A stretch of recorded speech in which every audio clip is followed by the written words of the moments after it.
नमस्कार, स्टार्स में आपका स्वागत है। ढेर सारी शुभकामनाओं के साथ मैं आज आपको बताने वाला हूं नए साल की भविष्यवाणी। सर्वप्रथम 2023 के प्रथम दिवस पर ग्रहों की जो स्थिति है वो क्या रहने वाली है, मैं उसके बारे में आपको बता दूं। आप जब पहली सुबह यानी कि नए साल की पहली सुबह में जब आप प्रवेश करेंगे तो ग्रह मंडल में ग्रहों की जो स्थिति होगी वो इस प्रकार होगी। राहु मेष राशि में होंगे, मंगल वृष राशि में, केतु तुला राशि में, सूर्य और बुध धनु राशि में गोचर कर रहे होंगे। शनि शुक्र मकर राशि में होंगे और देवगुरु बृहस्पति अपनी स्वराशि मीन में गोचर कर रहे होंगे। और धीरे धीरे ग्रहों की जो स्थिति है उसमें बदलाव होता चला जाएगा और आपकी जो दिनचर्या है उसकी स्थितियां और परिस्थितियों में भी धीरे धीरे अनुरूप परिवर्तन होने लगेंगे।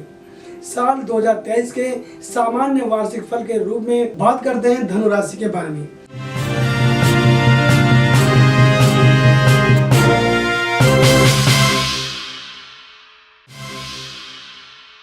धनु राशि के जातकों के लिए साल की शुरुआत सामान्य से अच्छी रहने वाली है और इसका प्रमुख कारण ये है कि आपकी राशि से शनि की जो 7.5 है उसका जो उतार चढ़ाव 2022 में आपने देखा है कि पहले की शनि की 7.5 उतर गई थी, लेकिन दोबारा शनि ग्रह वक्री हुई और फिर दोबारा शनि की 7.5 के प्रकोप में आ पाई। तो जो शनि ग्रह की जो 7.5 का जो उतार चढ़ाव था वो अब खत्म हो गया है।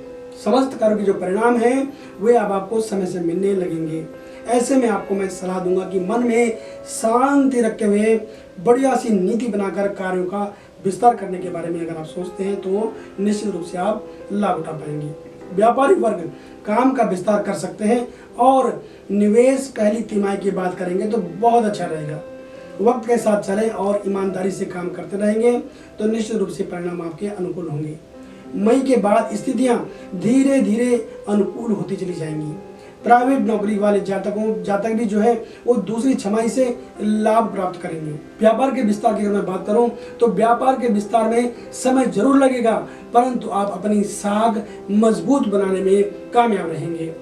निवेश जल्दबाजी में ना करें और कम लाभ वाली योजनाओं में समय और पैसा नष्ट करने से आपको बचना होगा। बेहतर कार्यशैली के चलते भी आर्थिक कमी जरूर आपको खल सकती है, परंतु समय से आपके काम हो जाएंगे, काम आपके बिल्कुल नहीं रुकेंगे। चल तथा अचल संपत्ति के बारे में अगर मैं बात करूं तो चल तथा अचल संपत्ति में निवेश करने का मन आप बना सकते हैं इस साल, परंतु उधारी के डर से आपकी योजना लटक भी सकती है। इसलिए आपको कोई बड़ा उधार नहीं करना है। आप बढ़िया सी योजना बनाएं और पूरा साल आपके पास पड़ा है, आप अपनी योजनाओं को आगे बढ़ा सकते हैं। इतना जरूर है कि दूसरी छमाही में आपकी कोई एक बड़ी मनोकामना पूरी होती दिख रही है और मुझे लगता है कोई आप बड़ा फैसला लेने वाले हैं। लेकिन मैं फिर भी कहूँगा कि जब भी आप कोई बड़ा फैसला लेने के बारे में सोचते हैं तो ज्योतिषीय सलाह आपको जरूर लेनी चाहिए। बात करते हैं कार्यक्षेत्र के बारे में। यदि आप नया व्यवसाय शुरू करने या काम को बदलने के बारे में सोच रहे हैं तो आपके राशि स्वामी के हिसाब से, देखिए मैं बार बार बोलता हूँ आपके राशि स्वामी के हिसाब से इसलिए बोलता हूँ क्योंकि मैं आपको सामान्य फल की बात कर रहा हूँ। आपकी कुंडली में आपकी ग्रह किस स्थिति में है, जन्मकालिक कुंडली अभी क्या कहती है, वर्ष कुंडली अभी क्या कहती है, एक अलग विषय हो जाता है और इसके लिए मैं बार बार आपको बताता हूँ कि आपको अपने कुंडली का विश्लेषण करवाना चाहिए। आप किसी भी अच्छे ज्योतिषी से करवा सकते हैं, आप हमें कॉल कर सकते हैं। मैं बार बार अपना फ़ोन नंबर आपको बताता हूँ। हमारा फ़ोन नंबर है 8588009900 और आप हमारी वेबसाइट के माध्यम से भी हमसे प्रश्न पूछ सकते हैं। हमारी वेबसाइट है www.starstyle.com। तो मैं आपको बताऊं कि आपको अपनी राशि स्वामी के हिसाब से कौन से कार्य आपको सूट करते हैं। आपके लिए सबसे लाभदायक क्षेत्र हो सकते हैं, संपादन का कार्य हो सकता है, थोक विक्रेता, पूजन भंडार का जो पूजा का जो सामान होता है, पान की दुकान हो गई, मिठाई की दुकान हो गई, इत्र का कार्य हो गया, फिल्म मेकिंग का कार्य जो होता है, भूमि का क्रय विक्रय हो गया, आभूषण की विक्रेता बन सकते हैं आप, पीली वस्तु का व्यापार, एक अच्छे वक्ता बन सकते हैं, नेता बन सकते हैं, शिक्षा और शेयर मार्केट का आप काम कर सकते हैं। ये काम आपके लिए काफ़ी हद तक लाभदायी रह सकते हैं।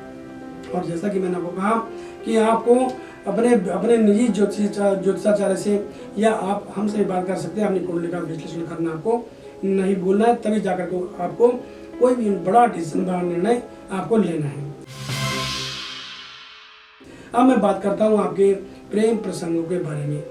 जहाँ तक बात प्रेम संबंधों की है तो प्रेम प्रसंगों में उतार चढ़ाव तो रहेगा, परंतु नजदीकियां बनी रहेंगी। कोशिश करें कि अपने रिश्तों का आदर करें और पूरा पूरा सम्मान करें। जिन जातकों का जो प्रेम प्रसंग है अगर अभी तक शुरू नहीं हो पाया है और वे उत्सुक हैं तो थोड़ा सा सब्र बनाए रखें। दूसरी तिमाही में, या मैं कहूँगा कि पहली तिमाही पूरी होने के बाद ही आपकी जान पहचान बढ़ेगी और कोई नया व्यक्ति आपके जीवन में आ सकता है। शादीशुदा लोगों का जीवन यथावत चलता रहेगा और इस साल घर में कोई नया मेहमान आपके आने वाला है। जी हाँ, एक कोई नया सदस्य आपके परिवार में जोड़ने वाला है। ये आपकी खुशी का कारण बन सके रहेगा इस साल में और ये आपके लिए एक अच्छी खबर हो सकती है। बात करता हूँ आपकी शिक्षा और स्वास्थ्य के बारे में। विद्यार्थियों की अगर मैं शिक्षा को लेकर के बात करूं तो अति आत्मविश्वास से आपको मैं बचने की सलाह दूंगा। अति आत्मविश्वास आपके लिए परेशानी खड़ा कर सकता है, आपको तंग कर सकता है।